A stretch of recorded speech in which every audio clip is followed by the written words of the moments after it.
Bishop Franco Mulakkal പ്രതിയായ ബലാത്സംഗ കേസിന്റെ തുടർ നടപടികൾക്ക് സ്പെഷ്യൽ പബ്ലിക് പ്രോസിക്യൂട്ടറെ നിയമിച്ചതിൽ പ്രതികരണവുമായി സിസ്റ്റർ റാണിറ്റ് ആവശ്യം അംഗീകരിച്ചതിന് മുഖ്യമന്ത്രിക്കും സർക്കാരിനും നന്ദിയെന്ന് സിസ്റ്റർ റാണിറ്റ് പറഞ്ഞു.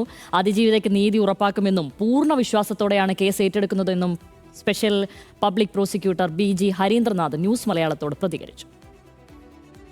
നാളുകളായി സർക്കാരിനോട് ആവശ്യപ്പെട്ട കാര്യം ഒടുവിൽ അംഗീകരിച്ച ഉത്തരവിറങ്ങിയതിന്റെ സന്തോഷത്തിലാണ് സിസ്റ്റർ റാണിറ്റും സഹപ്രവർത്തകരും.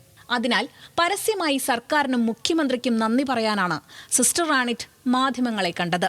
ഞങ്ങൾ ആവശ്യപ്പെട്ടതാണ് BG ഹരീന്ദ്രനാഥിനെ വേണമെന്ന്. സർക്കാർ അത് നടത്തിത്തന്നു. സർക്കാരിന് ഞാൻ എൻ്റെ നന്ദി അറിയിക്കുന്നു. മുഖ്യമന്ത്രിയോട് ഞാൻ എൻ്റെ നന്ദി അറിയിക്കുന്നു.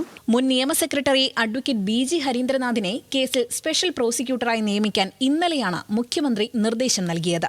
2014 മുതൽ 2016 വരെയുള്ള കാലയളവിൽ പീഡനം നടന്നതായാണ് ഫ്രാങ്കോ മുളയ്ക്കലിനെതിരെ പരാതി ഉയർന്നത്. പൂർണ്ണ വിശ്വാസത്തോടെയാണ് കേസ് ഏറ്റെടുക്കുന്നതെന്നും അതിജീവിതയ്ക്ക് നീതി ഉറപ്പാക്കുമെന്നും പൊതുസമൂഹത്തിനാണ് നീതി നിഷേധിക്കപ്പെട്ടതെന്നും ഫ്രാങ്കോ മുളയ്ക്കൽ കേസിലെ public prosecutor BG Harindranath news മലയാളത്തോട് പറഞ്ഞു.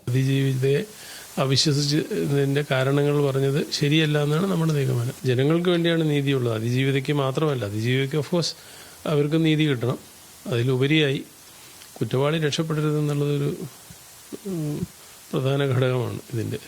പ്രത്യേകിച്ചും സ്ത്രീകൾക്കെതിരായിട്ട് ഇങ്ങനെ അതിക്രമങ്ങൾ കൂടി വരുന്ന സാഹചര്യത്തിൽ ഇതൊരു മാർഗരേഖയാകേണ്ട വിധിയാണ്. 13 തവണ ബലാത്സംഗം ചെയ്തെന്ന കേസിൽ 2018 സെപ്റ്റംബറിലാണ് ഫ്രാങ്കോ മുളയ്ക്കൽ അറസ്റ്റിലായത്. ലൈംഗിക അതിക്രമ കേസിൽ ഇന്ത്യയിൽ അറസ്റ്റിലാവുന്ന ആദ്യത്തെ കത്തോലിക്ക ബിഷപ്പാണ് ഫ്രാങ്കോ മുളയ്ക്കൽ. ന്യൂസ് മലയാളം, കോട്ടയം.